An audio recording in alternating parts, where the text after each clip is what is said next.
welcome to PlayStation Grenade. How would you rate your abilities as a competitive gamer? I've always classed myself as mediocre, the most average player in the lobby. My aim is substandard, my reactions distinctly average, but I want to be good at Apex Legends. So, I've been fine-tuning the settings on console, and I'm delighted to say I've found 7 subtle changes which will bridge the gap to the pros and let even the most casual of players compete for victory without putting 30 hours a week in. Here's an example. When transitioning into Apex Legends, the old me could get the job done, but it was a train wreck of over-adjustments when aiming. But now with my updated settings, my aim is reliable from the first shot and stays on target far easier. So at last, I'm not the weakest player in the squad. Huzzah! Let's start with sensitivity, because most of us just want to know what each other is playing on. What sensitivity does everyone use? Initially, I was tempted to use a high sense due to playing Fortnite for the last year, but we need to get that mentality out of our head quickly. Apex Legends rewards consistent accuracy, and although some players will prosper at high sense, the majority will not. Small adjustments are king here. My suggestion is to up the default sensitivity slightly to number 4, named High. We are doing this for 2 reasons. Firstly, this will give you enough speed to dodge enemy fire and make yourself a harder target to hit, overall generally increasing maneuverability. But the second reason is to retain control of the ping system. This is our lifeline to teammates, no pun intended. This is a team shooter for a reason, and sacrificing precision for speed isn't the right thing to do, especially with such a prolonged time to kill in Apex Legends. So we have our general sense sorted, but history shows us a slightly slower aiming down sight sensitivity is required to keep our shots on target. In your settings, keep the ADS as default, which is number 3. Because we've already moved the general sensitivity up, this will automatically feel slower when aiming down sight, making mid-range to long-range fights easier to keep enemies in your reticle. Here's something I still need to work on. In close-up scenarios, try to use hipfire to maintain the speed. I'm still working on this, but my muscle memory forces me to aim before every shot. But one day I will get there, and I'm sure you'll master it before I do.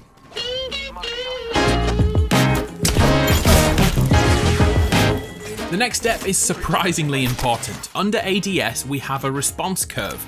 I didn't really have a clue what this meant, so I tested things out for a while. The classic setting mirrors Titanfall 2's aiming, or if you didn't play that game, it feels like how Modern Warfare felt back in 2007. What happens is as you move the reticle, there is a slight moment before the input is fully accepted by the console. So basically, it's slowed down for a split second whilst you start to move. This is primarily here to make tiny adjustments in gunfights, but secondly, when done correctly, it feels like the weapon has legitimate weight to it. This is how the human body actually works. Let's say you're picking something off a table, but it's heavy. For a millisecond, while your muscles figure out how much energy to assert, you pick up that item slower. As soon as your brain understands the weight of the object, you once again move at top speed. This is how response curves work in video games. On the other side of the spectrum is linear, and this setting has no response curve at all. The exact movement of your thumb on the controller happens in the game. Those people with unbelievable quick reactions who can play at high speed will use this, or a slightly easier version called high velocity. Which now brings us to the one I suggest, steady. This is perfection in my eyes. Acting the same as classic setting, the steady aim adds a little more of a ramp up to full speed, making the tiny adjustments at long and medium range even easier. But when it comes to throwing down ridiculous amounts of bullets, the steady curve acceleration kicks in at the same time as the weapon begins to recoil, giving you the ability to control the weapon direction in addition to those tiny adjustments. Weapons legitimately feel heavier in this mode, more lifelike rather than like Nerf guns. Please give it a try, I would love to know your thoughts. The next setting is Deadzone. The best way to understand this is by holding out your thumb. Now try to keep it as still as you can. However much you try, your hand will slightly move. It's impossible. Our heartbeat means that we are always moving. Dead zones on controllers are here in part to ignore small movements in our thumbs. Another reason why dead zones are important comes down to wear and tear in your controller. Over time, your thumbsticks will begin to lean to one side, causing your character to slowly walk in that direction. You have a few choices in this scenario. Fix your controller, buy a new one, or change the dead zone settings to tell the console to ignore that imperfection. Long story short, use small dead zones as default, or even none if you have a controller under 18 months old, and of course have full control over your thumbs, unlike me. Oh wait, while we're here, turn off vibration. Yeah, it's great and all, but it disrupts your control and disaffects your aim completely. It'll also stop you saying, ow, when someone shoots you in game. Why do we do that? Come here, where are you? You're going down! Ow, ow, ow! Heyo! Ow! The next setting is another game changer. PC players have had this for years, but only a handful of console games have this option, field of view. In the video settings, it's possible to change your perspective from 70 degrees to a whopping 110 degrees. Just look at this difference. Look how much more you can see on either side. I have mine set between 90 and 100 depending on how far I sit from the screen, and it's important to know why.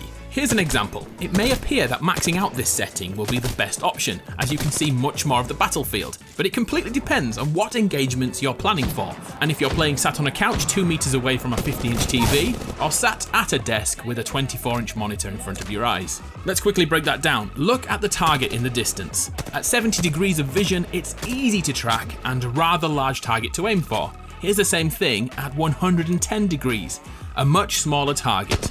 And if you're sat far away from the screen, this is simply impossible to hit. I personally recommend between 90 and 100 for players playing close to the screen, or 70 to 80 for those in their front rooms sat a meter or two away from the action.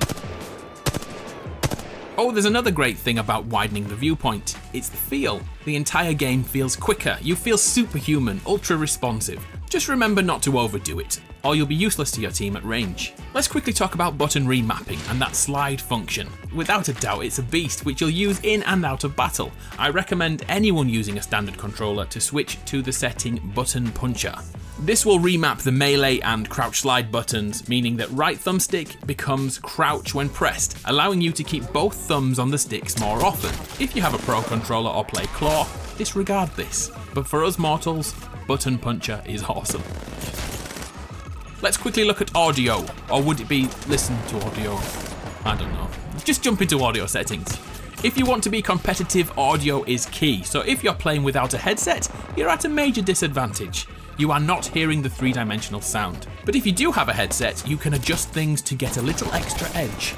Although the music in Apex is great, it's hugely distracting and can hide important audio cues. I recommend either lowering those settings or completely switching them off. The sound of gunfire will quickly become the music to your ears. Make sure your sound effects are at full whack, and depending on your preference, it's a good idea to lower the dialogue option. But I won't do that, because I love to hear this guy spamming 12 grenades in a row. Frag out.